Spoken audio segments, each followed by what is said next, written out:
Let me tell you a devastating story about a sea lion named Angie who didn't have a chance. Well, wouldn't have had a chance if it wasn't for the Marine Mammal Center. Angie was found with a terrible gash on her rear flipper. The Marine Mammal Center volunteers, who were some amazing people, they found Angie and they took her to the Marine Mammal Center and they did surgery on her flipper.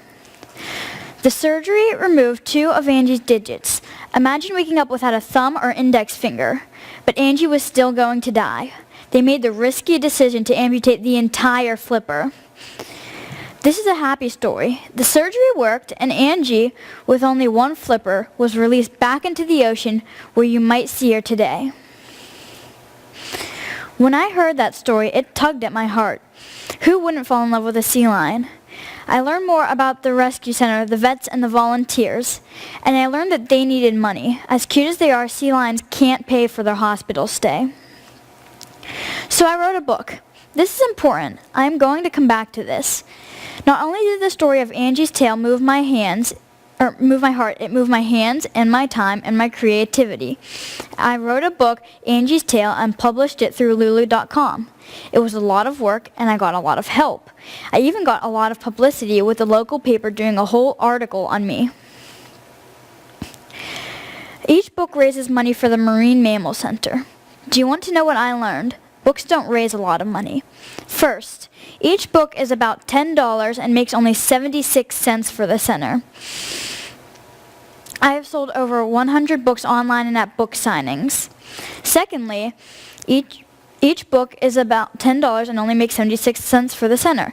I have sold about 100 books. Thank you to the people who came to the book signings and bought the book, or who went online and bought the book. But even with all the publicity, I have only sold about 100 books.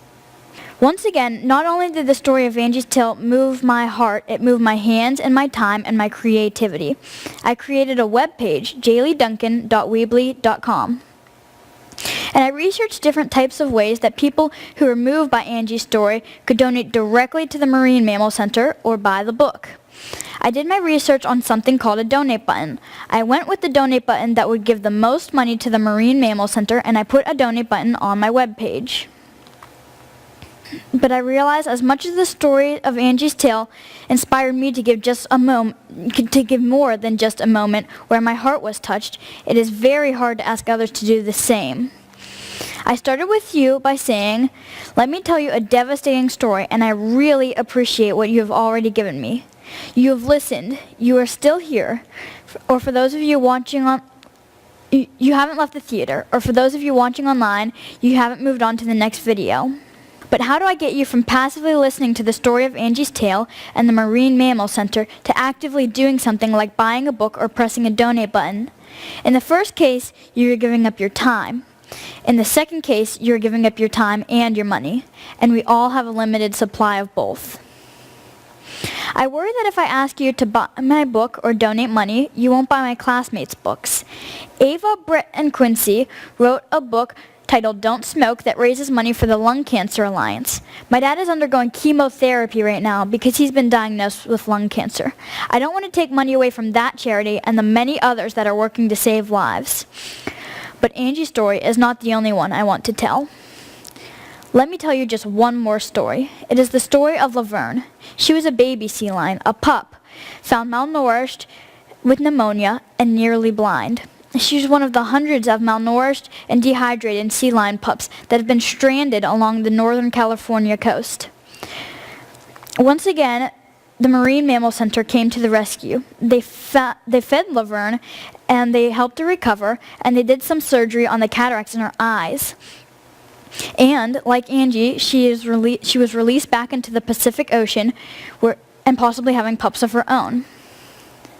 Hopefully, Angie and Laverne's pups won't be a part of the hundreds of malnourished sea lion pups. These pups are the frontline victims of ocean pollution and global warming. The study and treatment of these pups reminds us how interconnected we are. They remind us that the oceans are becoming more difficult to live in, and when we rescue and treat them, we learn new ways to rescue ourselves too. I hope you've let Angie's Tale and Laverne's story to tug at your heart. But I hope for more than that. To feel your heart be moved is wonderful. It is sympathetic. But what does take to follow through and take out your cash, your credit card, or your checkbook? How does a story turn sympathy into compassion where you choose to donate time, creativity, or wealth to a worthy cause? I'll stop here and invite you to tell me a story of your generosity and compassion.